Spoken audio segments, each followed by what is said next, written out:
First of all, I would really like to congratulate you for being awarded this Fukuoka Art Prize. Thank you so much, Mami Kataoka. Actually, I have to really thank you first because Kataoka-san was the one who really supported me to be the laureate of Fukuoka Prize in Arts and Culture in 2024. So I really show my gratitude, deep gratitude for you. And also, it was very touching because Fukuoka was the city that I visited in the mid-90s.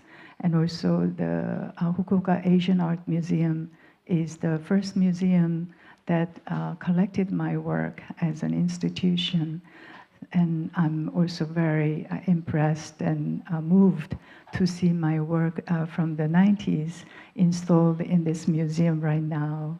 So thank you, Mami Kataoka, and also Fukuoka Museum, Asian Art Museum, to invite me on this honorable occasion. Thank you.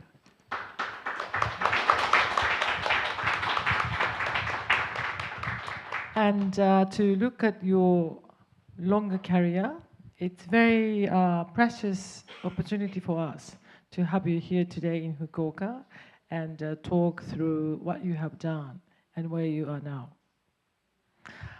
Maybe we would like to start from your choice of art in your youth.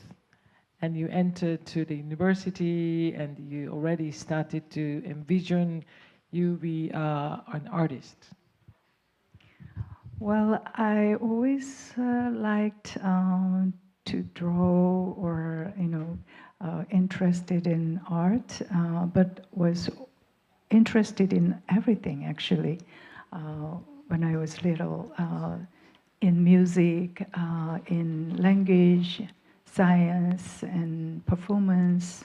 I was such a curious kid. And then I had a moment that I really have to decide where I should go as for the university. Because the music teacher said, oh, you should go to music school, become a singer. But then another person says something else. So I was really rethink about it, and I thought maybe art making is the one that has no retirement, physical retirement. But I value the fact that to be an artist, I always can think. I always can contemplate the world and myself and the life. That was one reason that I really chose to be an artist and to go to the art school. But I remember when I was a little kid, we were sometimes living in a really cold, near DMZ countryside, straw houses, which was a super cold, like Cheolwon, the coldest village in Korea. When we had a stove, but when we wake up in the morning, we had all the frost. The walls were frosted when I wake up. So the first thing I would do was scratching the frost from the wall. Maybe that was my first drawing. I really like playing in the nature and kind of doing adventure and all those activities. Really, I think made me to be an artist and still to question. But when you entered university, I believe that would be 70s? 76. 76. So what was the situation in Korea now? Maybe Korean society and then also Korean art scene in 70s? In the 70s, actually, I have no idea what art community and society it was because my family has been always in nomad, and I actually never had a chance to go to museums, and I didn't really know what is going on in the art world and art society. But since college, we also have an occasion to participate, like Independence.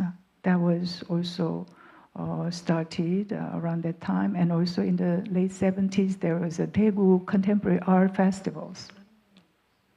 Almost the last version of Daegu Contemporary Art Festival. So I think Daegu, my hometown, although I didn't, I left quite early and I didn't go back, but it was quite active contemporary and avant-garde art scene in Daegu.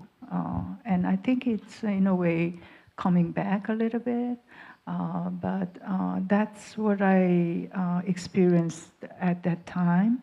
And also AG group and ST group, all the avant-garde group were very active.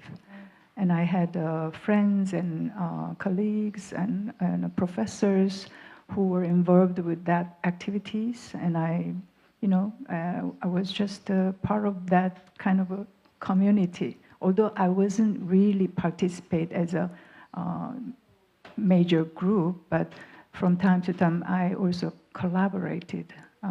Yeah. But what was your first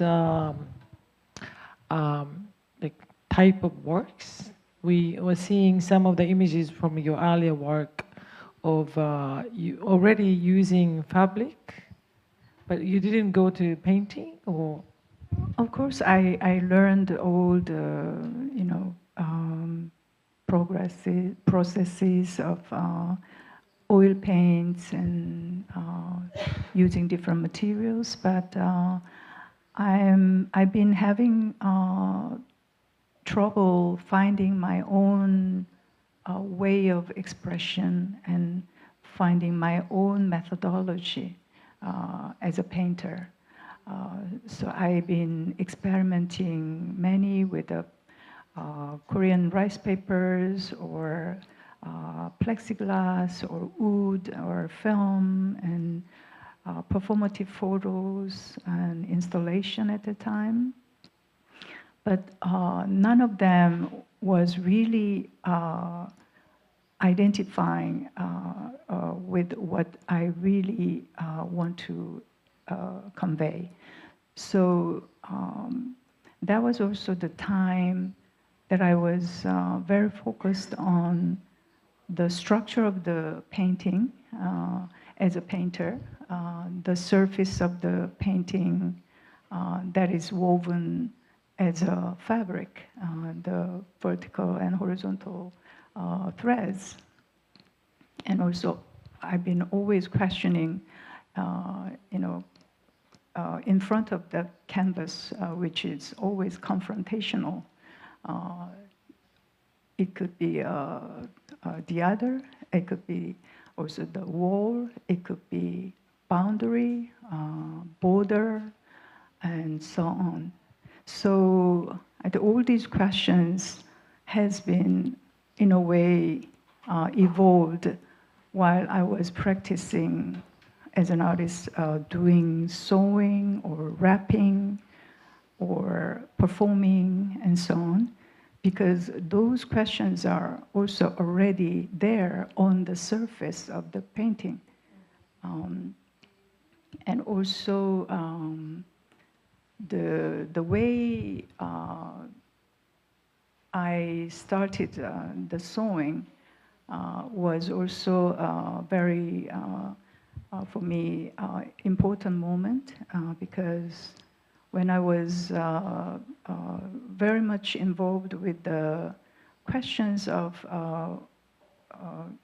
the structure of the cross structure of the canvas, and also the structure of the world that is consists of vertical and horizontal structure as a cross.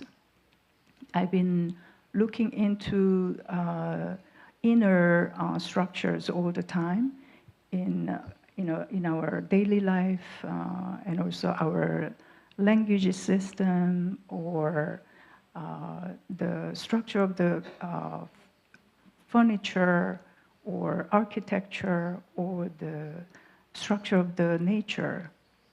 So when I was doing a bed cover sewing with my mother in 1983,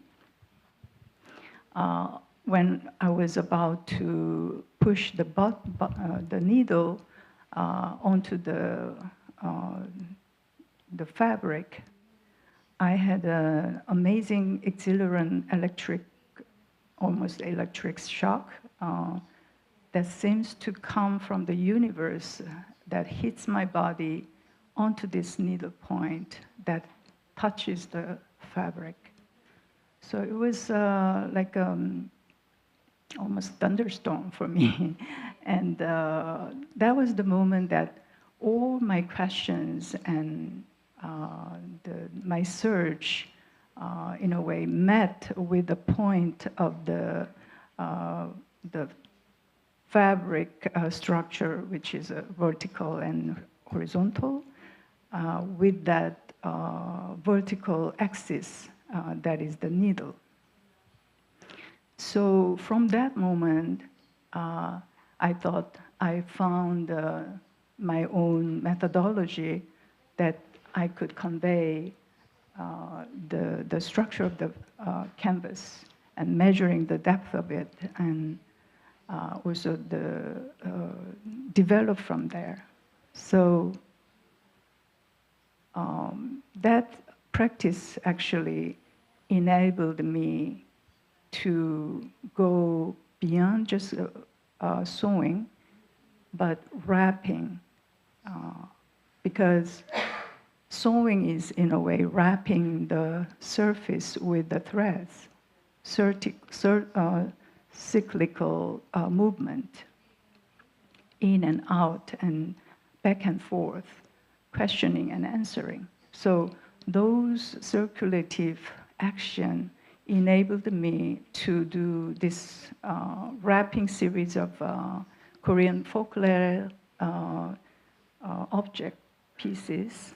And then, looking back, I realized also the Butari making is also another three-dimensional sewing by using the bed cover that is a plane that has four corners, and wrapping also engaged with this performative action from two corners of the fabric in diagonal way to wrap up around to make one knot, and the other diagonal two corners to wrap around to make another knot to complete the Butari form that has also its own vertical, horizontal, and geometry, a certain geometry in it. So this all actually I've been realizing after making Butaris and so on. So I think it's in a way very logical in the end, but it all came very inspirational and intuitively, and I always had a certain kind of urge to do it without knowing what it was. That's normally, I think, the artists are doing, I guess, yeah. So that's but I think my first I think it's engagement. Really beautiful that your thunderstorm, electric shock, made you continue another 40 some years. and how much that one essential experience made you explore so much. But I think, yeah, we can go back to this universality with your own body and relationship with the universe later. But I wanted to go back to the moment of your experience with Japan in 1970s. You came for the first time. In 1970s, in the 70s and up to 80s, the Korean people couldn't travel abroad, except a few very privileged people. So it was very unusual that the university where I attended, Hongik University, had a relationship with the Osaka Arts University. So there was an exchange program that some of the artists could travel together with the professors and do an exchange program and showing.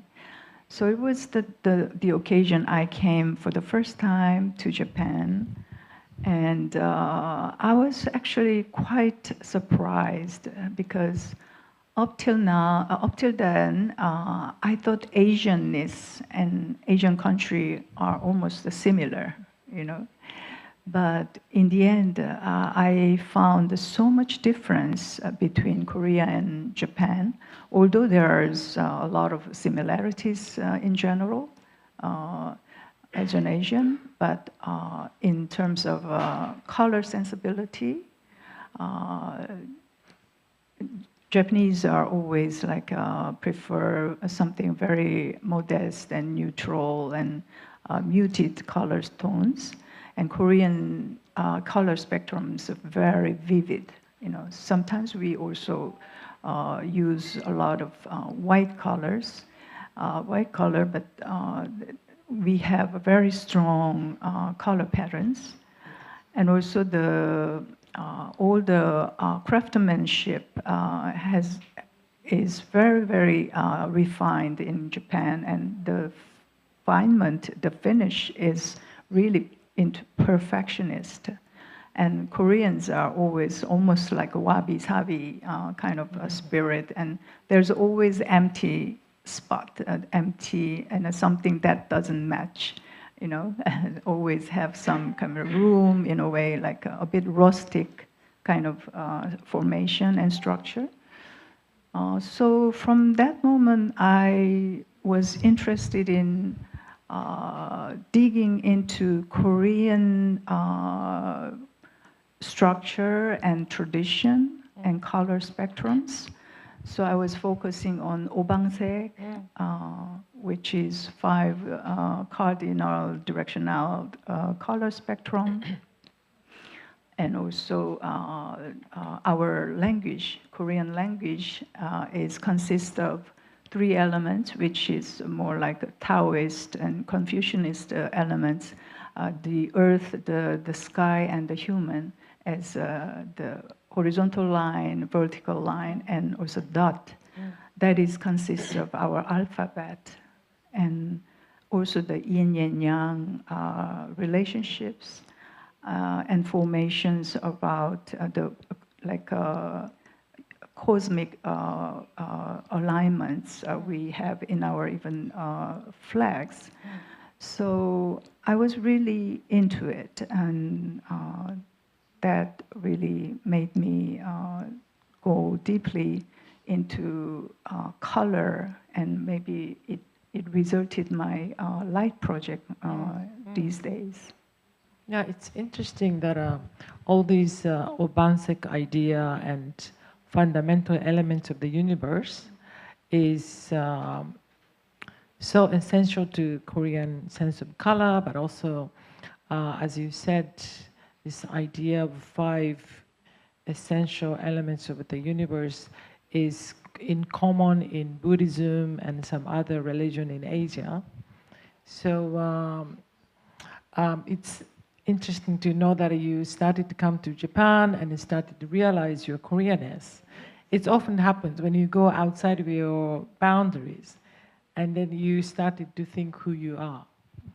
But in the 80s, you continue to travel also in Europe, invited by the French government. Yes, I was very lucky, I think. I was invited by French government to do a kind of stage, kind of research scholarship at the École des Beaux-Arts in a lithography studio for 6 months.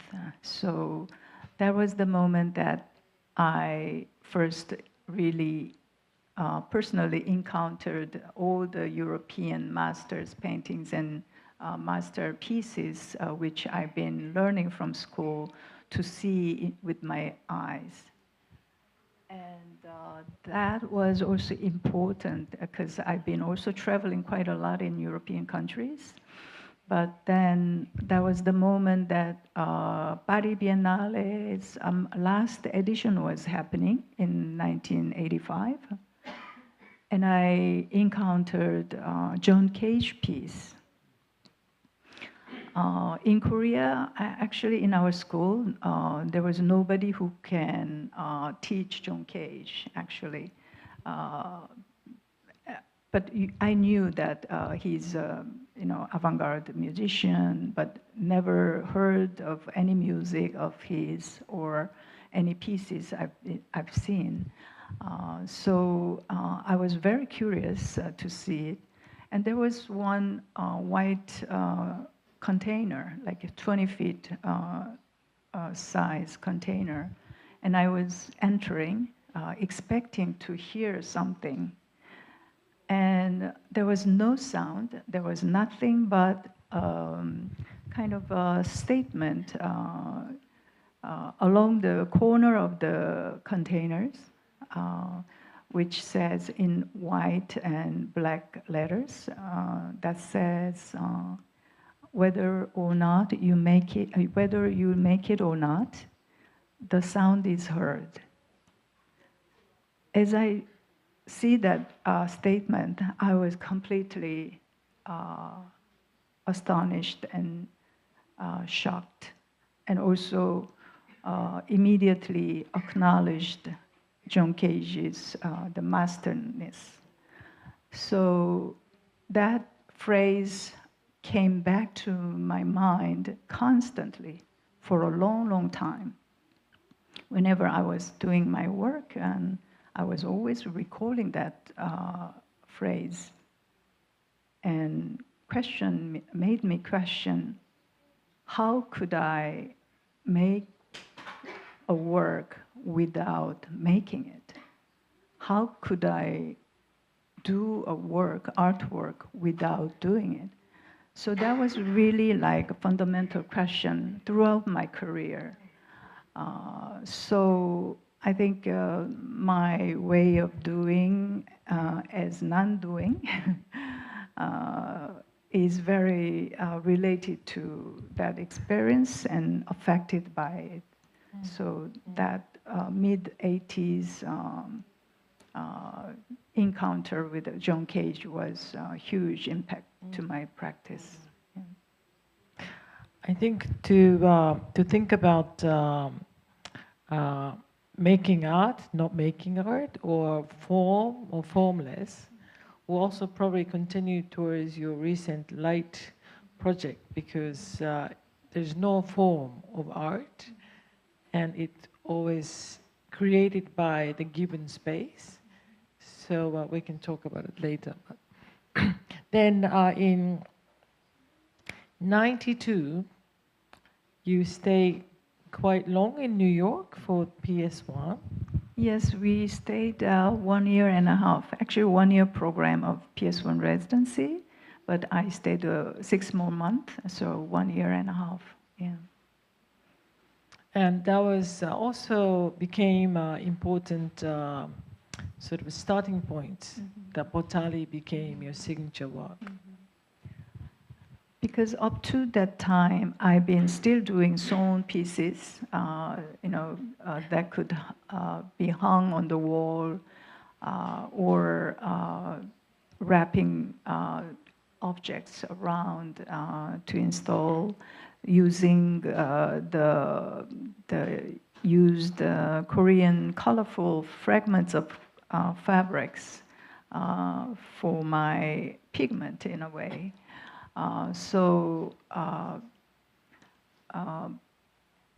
I've been keeping also the materials of fabrics in my studio, wrapping a bundle and putting there because I had I was using also use the bed covers. But one day in my studio, when I was looking back, I saw one red botari in the middle of the space alone, and that botari was looking completely different botari than before I was making. And I see that object as a painting, as a sculpture, an object, more or less used object rather than ready-made, because it's not fixed object and fluid. And also installation, but at the same time it has a performative element in it. So it was another very strong discovery for me. So I decided to use the botari and making botari as my next kind of a challenge as three-dimensional sewing pieces starting from PS1. And then this piece is actually the botari piece I was looking at, and that the one before was the last sewn piece I had called Towards the Flower, and putting the wrapped fabric with a long wooden pole leaning against the plane of the sewn piece. In a way, that object towards the fabric piece, sewn piece, has the dimensional structure that is similar to botari, because it has a certain kind of vertical relationship as a formation, and when it is all wrapped together, in a way, the elliptical or like flower kind of shape of sewn piece was already plain botari in a way, because I put all the bits of fabrics in it and collected everything in it, but by sewing as a methodology. But in making botari, just making two knots together, the most simplistic way of doing, I was able to sew them in it. So that's how my botari piece has been started, and it evolved from there. Where is this image? This was at PS1 This studio. is a PS1. Yes.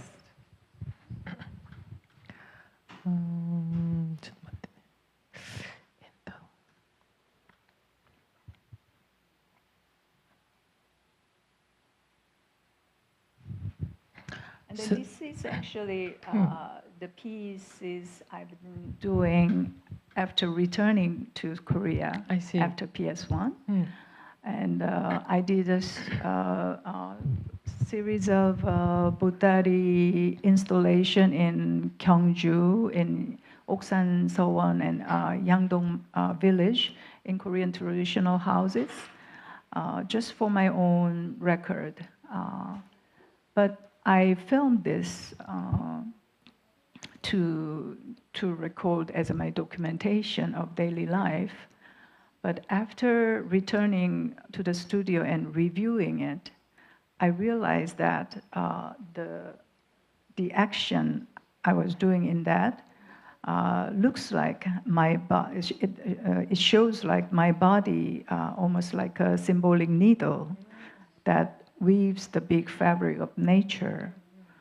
And at the same time, the frame of the screen and the camera lens seem to be, in a way, a bodhari, the wrapped image, wrapped reality.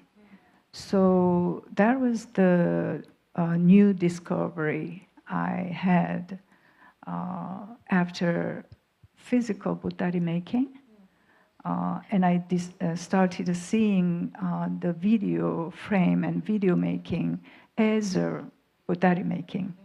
So my starting video work or film work was nothing to do with image making, but as a mean of wrapping. So immaterial way of wrapping. So actually beginning with the documentary kind of film, but I decided to make it as my piece, titling as Sewing into Walking, Kyungju, so that I, in a way, relate my body as a symbolic needle, but also walking connected with the concept of sewing. So that was also the starting point of the developing the needle into breathing or into gazing and all these daily life actions. It still continues from your thunderstorm, that your body becomes a needle, and every step becomes a sewing and also constructing a relationship with the nature and also motherland.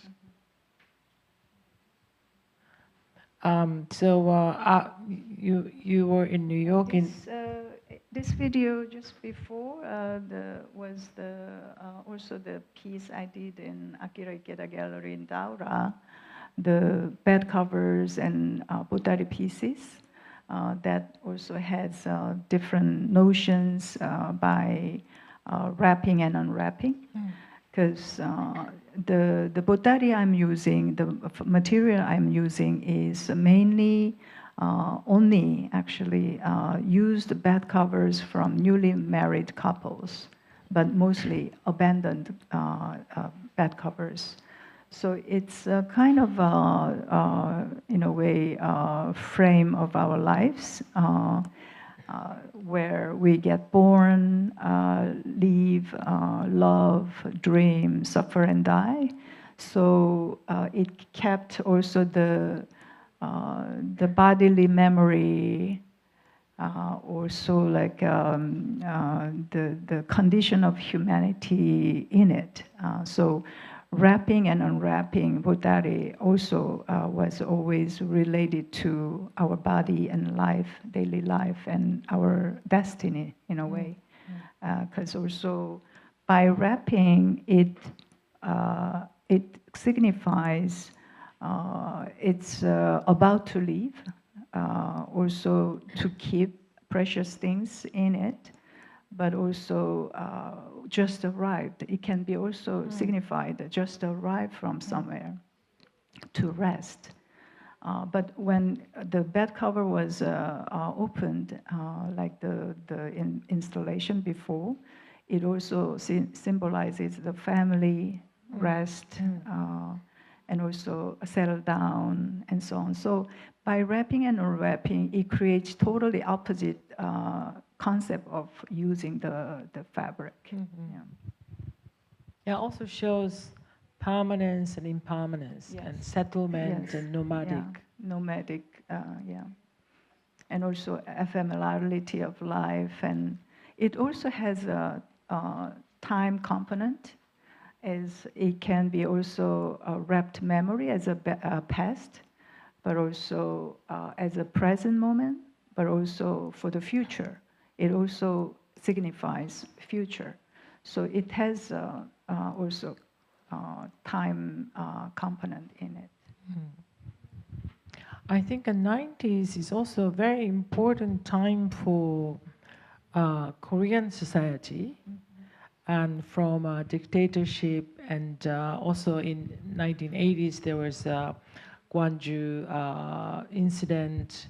Then whole nation moved to democratization, and the Seoul Olympic happened at the end of 80s. So 90s must have been like opening up time, that everything was exposed, and also all the globalization also happened. Interestingly, in end of 80s, Japan had end of bubble economy. So when the whole world was opening up, then slowly Japan became closed. But how do you recall your time in early 90s in Korea? Yes, around in the late 80s, also there was a Gwangju democratic movement and sacrifices of the Gwangju citizens, so that I couldn't do anything but commenting it when I was invited to Gwangju Biennale as a young artist. That was 95 was the foundation of the Gwangju the Gwangju Biennale. Biennale was 95, but the sacrifice has been already happening in the 80s. But as the location was in Gwangju, I couldn't just go something else but to commemorating that event. So that I also brought almost, I think 1.5 tons or 2 tons, I don't remember clearly, but a huge amount of used clothing I spread all over the mountain hill right in front of the Gwangju Foundation building. And also placed several botaris and put John Lennon's song, Imagine, at the time. And then after 2-month period, everybody walk on. I allowed people to walk on it to see how it can be damaged, up to the point when almost it looks like a disaster, as if people were killed or people were really struggled and had pain. So I let it be, and then at the end, the clothing were mixed together with the soil. The rain, dropped, and also the season changes with the fallen leaves, and people were pulling all the used clothing from the butari, and they sometimes hang on the trees, and so it became totally different installation. And actually, it was the scene I was imagining at the starting point. And that was one big event in our society that led also, Minjung art movement. Although, I was aware of it, but I was not a person who believes in group movement and group activities. So I was always by myself, just going my own way, rather than acting as a group, part of the group. And I was always trying to make the balance of it. And then after that, as you mentioned, we also had an IMF period. So when I was invited to Sao Paulo Biennale as a national representative in 1998, our society was completely also economically down. And I wasn't, really supported by the government enough, even to ship my botari truck to Sao Paulo. So I had to do my work also with some supports from the Brazilian Koreans, like from individuals. And I felt completely, in a way, touched by their support and encouragement, but at the same time, I was very disappointed by my own country and the status of our country. So that was the moment that I also decided to leave Korea as a kind of cultural exile. So after that, I settled in New York in 1999 as an exile. Yes. It must be very radically changing time, like the whole 90s as a society, but also your personal life, going to New York in 92 for the first time and came back. And then now you saw the other parts of the world. So you see maybe your country differently. And then it's also interesting coincidence that when you decided to move to New York, then 99, then CCA Kitakyushu invited you back. That's true.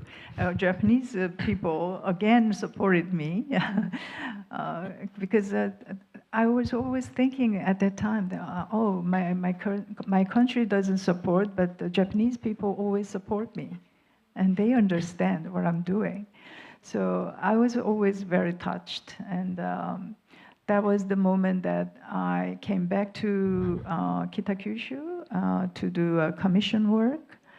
But I had an urge to do a performance piece, but I never wanted to do any performance on the stage in front of the audiences since my middle school.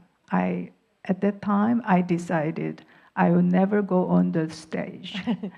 Now you're on stage. Yes, I am now on the stage, but at that time, not for my performance, because I've been doing also like a dance, music, like conducting and broadcasting. I did everything at the school, and also like basketball player and so on. But I had an idea, but not exactly what to do. So I've been thinking probably I do walking performance. I had some kind of direction. So I've been walking in New York, the Tokyo hours, thinking of doing and finding a right moment and location to also record the performance.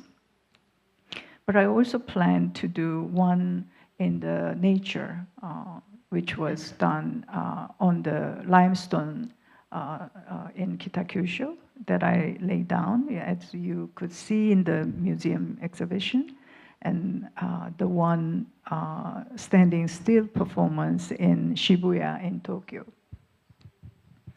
Because while I was walking, I think my energy and the encountering all the people that I've been enwrapping in myself became almost like a physical, like a body of Bodhari with the people in my mind.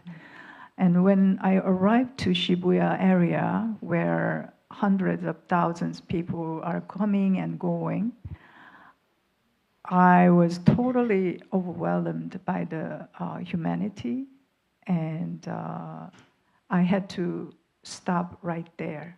I just couldn't move at all. And I stepped and I planted myself, and this is it. And I will record from now on. So that's what I asked to the camera person to record from my back, because I didn't want to show my identity. So that standing still performance has been conducted almost like 25, 30 minutes, because that was the limit of my body, that I could stand still. But still, I needed to learn how to stand still, how to breathe, and how not to move my shoulders, shaking. So I had to really focus, and I had only one focal point. I think that was the needle point Mm. with my two eyes, the perspective point. And then I had to ground it onto the earth and focus. And I didn't do any eye contact with the people coming and going. So after all these, I was in the beginning very vulnerable to face all the strangers' faces. But Japanese people are always very respectful towards others, and although they are almost touching my body, but they look like they are not existing. They are so polite, and they don't even look at me or just quietly passing by. And so after a while, I really found my center and peace in my mind. And I started seeing the humanity with compassion and love towards the humanity. And at the end of this performance, I see white light coming behind the ocean of humanity. So it was such a special, almost like enlightening experience.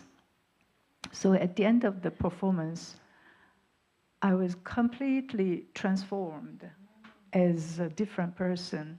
So it was such a special and transforming experience. And I decided to do the same performance around the world from that moment. That I decided 8 different metropolises, including Tokyo, so which was Tokyo, Shanghai, and Delhi, New York, Mexico City, Cairo, London, Lagos. What else? Another one. I think that's it, right? Mm. So I visited all these cities, except Shanghai one, all by myself. I went to visit for the first time in my life, all these cities, and found a video person or a photographer from the city and work from each cities. And while I was doing, I did also conducted series of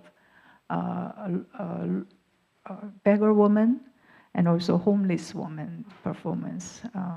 Beggar woman was a sitting performance, laying my hands out to ask, I don't know, money or what I'm asking for. But then homeless woman just laying down on the street and see the reaction around my body. But then a laundry woman has been done in Yamuna River, in front of Yamuna River in Delhi. Yeah, so that was the whole group of performance series using my body as an axis of the space and time. I think out of different Needle Woman series, I think the one that you made in Kitakyushu on the rock is quite particular.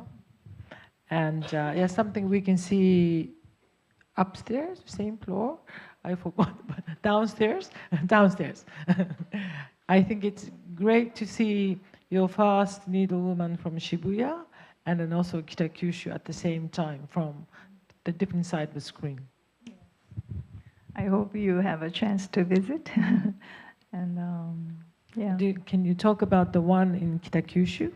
Yes, the Kitakyushu one was, as I started in the beginning, I knew that I will do one performance in the nature. And I heard that there is a limestone in Kitakyushu, so I would like to climb on and see what it is. So we went up, and I found the limestone very good to do the laying down performance, because it was also against the standing still performance as a examining the horizontality of my body. But as I am laying down on top of the limestone, in a way, my body is the junction between the earth and the sky, but at the same time between the humanity side and also nature side, because I am looking at the nature, but people are looking at me is from the human side. So in a way, people might think it's almost like a Buddha statue laying down wasang, we call, or I don't know in Japanese, but laying down Buddha position. I had a certain kind of Taoistic kind of status of mind too. But at the same time, I find these cross point of the four elements of the earth and the sky, and also the human and the nature, as inserting my body as a central kind of axis, is in a way crucifix. Although it is not visibly crucifix, but the inner structure could have been crucifix, I think. I think we have 5 minutes before we make a break. Mm-hmm. So I think just to wrap up your Need Woman series and also all other performative works, but you call it women. So I just wanted to ask, what is this womenness within this whole performative practice? Sometimes people consider me as a frame of feminist group, but I never accepted that. Actually, I always refused to be a feminist artist because my focus and concern was more about humanity in a bigger frame. And I was agreeing to feminism only because it is humanism. I didn't like certain type of activities in feminism movement. And these days I am, in a way, become more silent when I'm invited as part of the feminist kind of group or as part of the discussion, because I now embrace all different kind of ism or anything. I refused all the ism, but now I embrace all the ism. So it really doesn't matter, but I accept the femininity in it because I am a woman. And also I couldn't say needle man. That's why I put a needle woman, not because I wanted to particularly focus and emphasize a woman. Yeah. Thank you very much. You. I think it's a great breaking time, Thank we you. talk more about the recent works after the break. Talk to you later. See you later. Thank you.